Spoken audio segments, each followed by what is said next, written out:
and he hits the gas, and the car launches, and we went screaming up the on-ramp. And at that very moment, when the guitar starts to wind and the rhythm guitars join in, and Brad Delp begins to sing More Than a Feeling, we fly onto the freeway, and I found myself in a state of musical bliss. And little did I know that when my cousin before that turned to me and said, "You want to go for a ride in it?"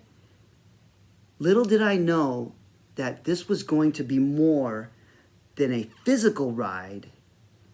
It would be a spiritual one.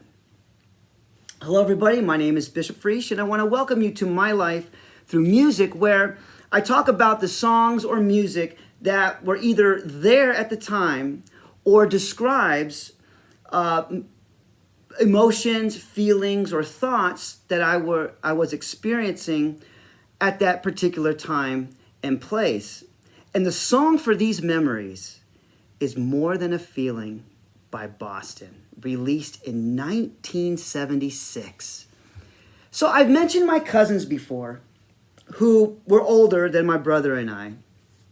And they were always in the next phase of life before us. And it was cool because it gave us a preview or a taste of what was ahead of us.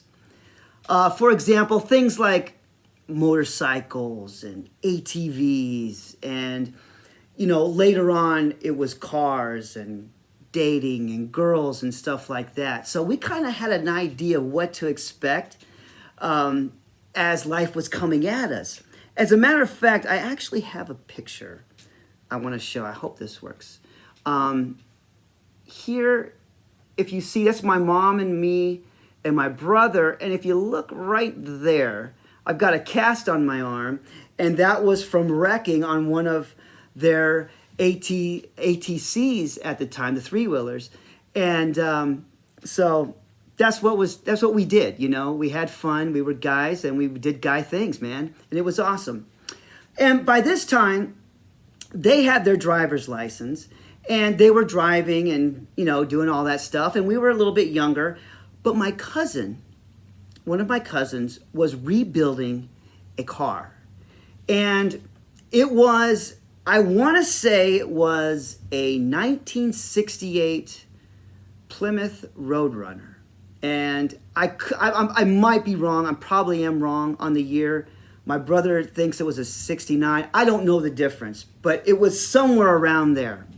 And every time we'd go visit, he would be in the garage working on that thing and just sweating and just putting all this time and effort into it. And we would always ask him, "Hey, how's the car coming along?" And he'd always say, "Getting there. And I want to show one more quick picture. And this is my cousin and I. And I want to point out a couple things. That's me rocking the Iron Maiden shirt. I want to point that out.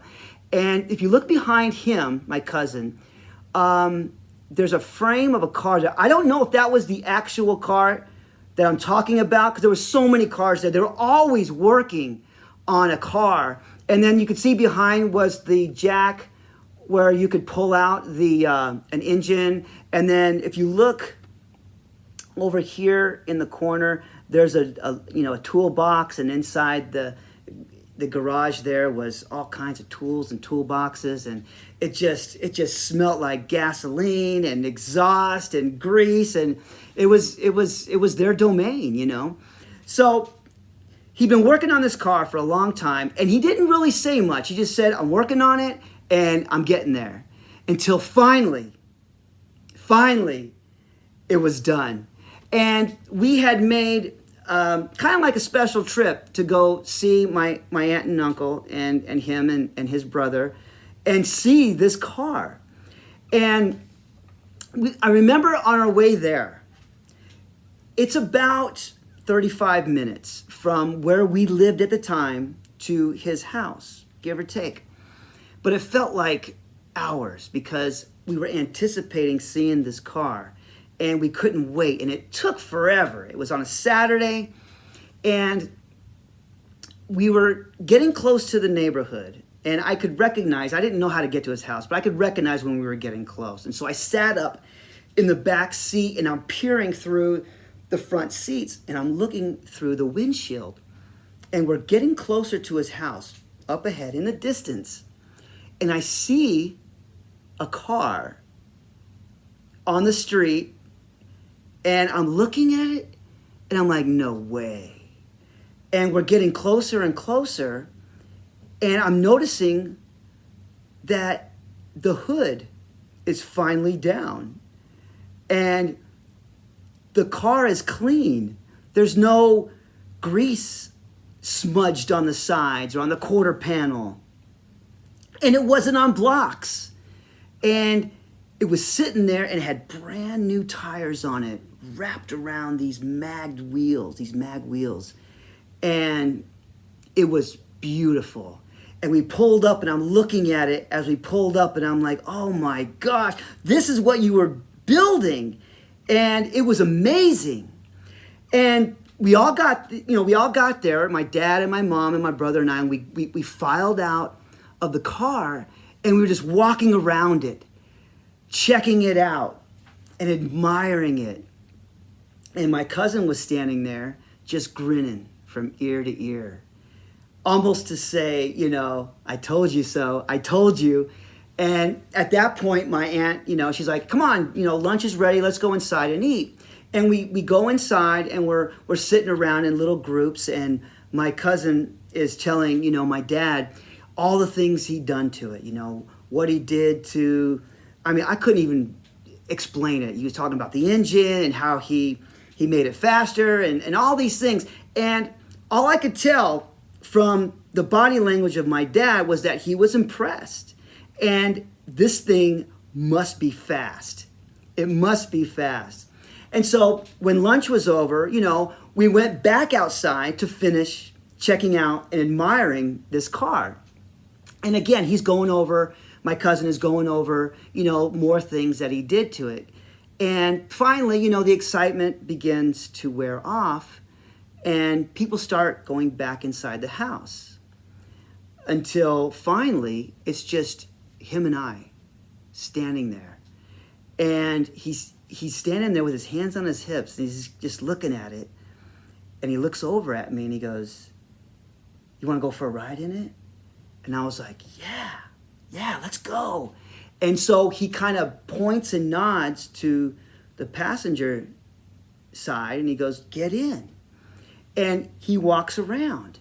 And as I'm getting in, I open the door and I'm getting ready to get in. You know how you get in a car, you kind of lead with a foot. But I noticed there's something on the floorboard. And I look down and I'm like, oh, there's cassettes down there. And I'm thinking to myself, I'm not going to step on music. And so I reach down and I grab the cassettes and I kind of cradle them as I get in and I close the door. And then he gets in and then he starts it up. And it's kind of like boom. And it just hums, And all you guys out there who know about cars knows what I'm talking about. It's perfect, beautiful. And I'm going through the cassettes that I just picked up and he starts, he puts it in gear and he starts going out of the neighborhood. And I think he goes on to 7th Street, going north towards the freeway. Because he was going to, and I didn't know this at the time, but looking back, he was going to take me on the freeway and go up towards 19th Avenue, come back down, and then go back up, and then go all the way to 7th Street again. And I'm going through the cassettes, and I'm seeing stuff that I never saw before. Things like Led Zeppelin. Now, I knew who Led Zeppelin was, but I didn't recognize these cassettes or these albums. I'm seeing some Pink Floyd that I didn't recognize. And finally, I get to this cassette that says Boston on it. And I'm like, whoa. And I'm looking at, the first Boston album, and If you know what if you've seen it, you know what I'm talking about. It's very unique and it's very cool. And we're driving up towards the freeway, and I kind of hold it up to him. I go, "Hey, what's this?" And he looks at me, kind of confused, and he's like, "You never heard that?" I'm like, "I don't think so." And so as we're driving, he's like, "Give me that." And so he takes it out, and he's driving, and I'm kind of watching, and he pulls it out of the cassette, and he slaps it in the cassette deck, and he hits rewind. And you can hear it, that rewinding sound, that winding. And so we're going up towards the freeway, and we're at the light before you go under the overpass to the next light and then turn on to the on-ramp. And I'm hearing it, it's rewinding, and it finally stops, and we get to the next light. And while I'm listening, I'm hearing the acoustic guitar. And I'm like, all right, And we're getting ready to turn, and the light turns green, and we go around to get on the on-ramp. And the song's continuing. And just at the point where we straighten out, we were the first car. We're straight on looking at the on-ramp. He looks over at me, and he gasses it. And we launch straight up on the on-ramp, getting on the freeway. And at that moment is when the song gets to the point where, right before the first chorus, that winding guitar and the rhythm guitars combine right into the chorus where Brad Delp says, "More than a feeling." And we're screaming onto the freeway simultaneously when this is happening. And I'm pushed back onto the chair or the seat, and I grab, because the window was down, I grab the door and I pull myself up, and I'm just kind of collecting myself, and things are just going right by the window like a blur. And we got on the freeway, and we were just humming like we were flying, gliding. And the song continues, and at that point I found myself in a musical, like I said before, a musical bliss. And I couldn't believe it. And it was at that point, for the first time in my life, that time stood still. And I didn't care. I didn't care what happened next, because it was such an awesome experience. And then we slowed down, and we get to 19th Avenue, and we get back up, we get back around, and we get back on the freeway to go back to his house. And he does it again, but it wasn't the same, because the music was different and the feeling was different.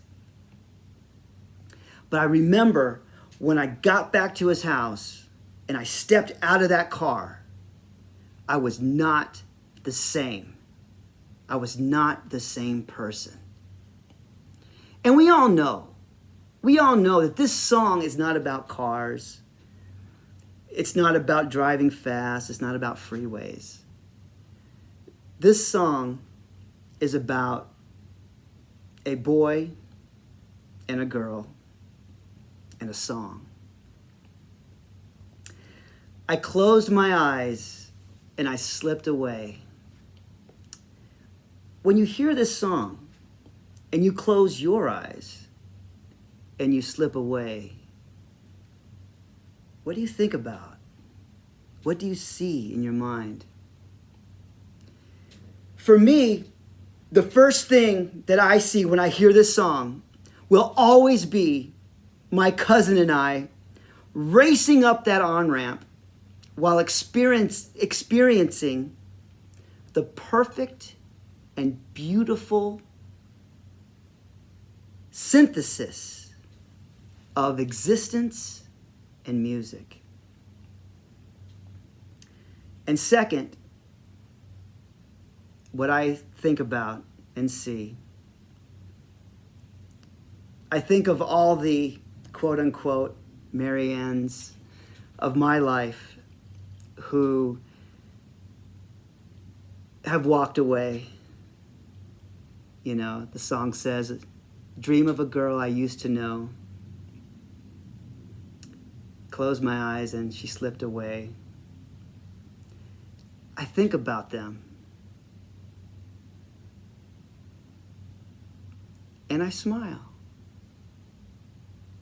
I smile because each and every one of them, I experienced a feeling that was special and different. I'm going to put 2 links down below. The first is going to be the studio version, the one we've heard on the radio a million times. And then I'm going to put another version of just Brad Delp singing and just the vocals. And I'm going to tell you the truth. I went back and listened to it again while I was kind of putting these notes together, and it got me. I felt like I was hearing a ghost, especially the backing vocals, you know. And the last 30 seconds of that song, when it just fades off into the universe, it's walking away music, man. You know, I can literally see, you know, somebody walking away and getting further and further and further as the music and the sounds slowly fade away. And this is why, these are the reasons why this song is where it's at in my Life Through Music playlist. And I look forward to seeing you in the next video. Thanks so much for your time.